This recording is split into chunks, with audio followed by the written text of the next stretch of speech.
Kushaq face ലിഫ്റ്റിന്റെ Kerala launch ആയിരുന്നു ഇന്നലെ ലേ മെറിഡിയനിൽ വെച്ച്. സിമ്പിൾ ആൻഡ് എലഗന്റ് ആയിട്ടുള്ള ഒരു കോമ്പാക്ട് SUV ഉണ്ടെങ്കിൽ അത് സ്കോഡയുടെ കുഷാക് ആണെന്ന് എനിക്ക് തോന്നിയത്. ആവശ്യമില്ലാത്ത ഫീച്ചേഴ്സ് കൊടുത്ത് അലമ്പാക്കാതെ നോക്കിയിട്ടുണ്ട്.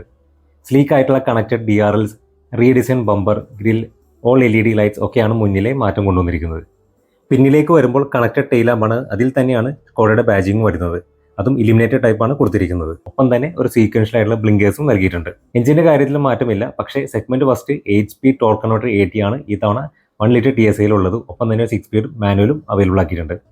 7 സ്പീഡ് DSG മാത്രമാണ് 1.5 TSI ഉള്ളത്. Sunroof, rain sensing wiper, rear wiper and defogger, alloys, 7-inch ഇൻഫോടൈം system ഒക്കെ ബേസ് മോഡൽ തൊട്ട് ലഭിക്കുന്നുണ്ട്.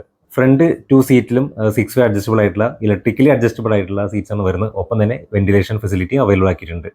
ആൻഡ് സെഗ്മെന്റ് ഫസ്റ്റ് എന്ന് പറഞ്ഞാൽ പോരാ, പല ലക്ഷറി കാറിലും കാണാത്ത ഒരു മസാജ് ഫംഗ്ഷൻ പോലും നമ്മുടെ റിയർ സീറ്റിൽ കൊടുത്തിട്ടുണ്ട്. പിന്നെ ഡാഷ്ബോർഡിലൊക്കെ നോക്കിയാൽ ടെക്സ്ചർ വർക്കോട് കൂടിയിട്ടുള്ള ഒരു സിമ്പിൾ ഡിസൈൻ ആയിട്ടുള്ള ഡാഷ്ബോർഡാണ് കൊണ്ടുവന്നിരിക്കുന്നത്. ഒപ്പം തന്നെ ഡുവൽ കളറിൽ വരുന്ന ആംബിയൻ ലൈറ്റ്സും കൊണ്ടുവന്നിട്ടുണ്ട്. ആൻഡ് ലെതർ സീറ്റ്സ് കൊണ്ട് വരുമ്പോൾ ഇന്റീരിയർ നോക്കണമെങ്കിൽ അടിപൊളി തന്നെ. സെഗ്മെന്റ് ഫസ്റ്റ് ആയിട്ടുള്ള ഗൂഗിൾ പവർഡ് AI ഫീച്ചറാണ് ഇതിൽ കൊടുത്തിട്ടുള്ളത്. അതിൻ്റെ ക്ലസ്റ്റർ ആണെങ്കിലും ഇൻഫോടൈം സിസ്റ്റം ആണെങ്കിലും 10 inches ആണ് നൽകിയിരിക്കുന്നത്. അതിൻ്റെ സേഫ്റ്റിയുടെ കാര്യം പറയുന്നത് നോക്കണ്ടല്ലോ, 5 സ്റ്റാർ ആണ് ആശാൻ്റെ സേഫ്റ്റി വരുന്നത്. പിന്നെ കുറവ് എനിക്ക് തോന്നിയത് ഡോറിലെ സൺബ്ലൈൻസ് ഇല്ലാത്ത അതുപോലെ 360 ക്യാമറ എന്നുള്ളതൊക്കെയാണ് എനിക്കൊരു കുറവായിട്ട് തോന്നിയിട്ടുള്ളൂ.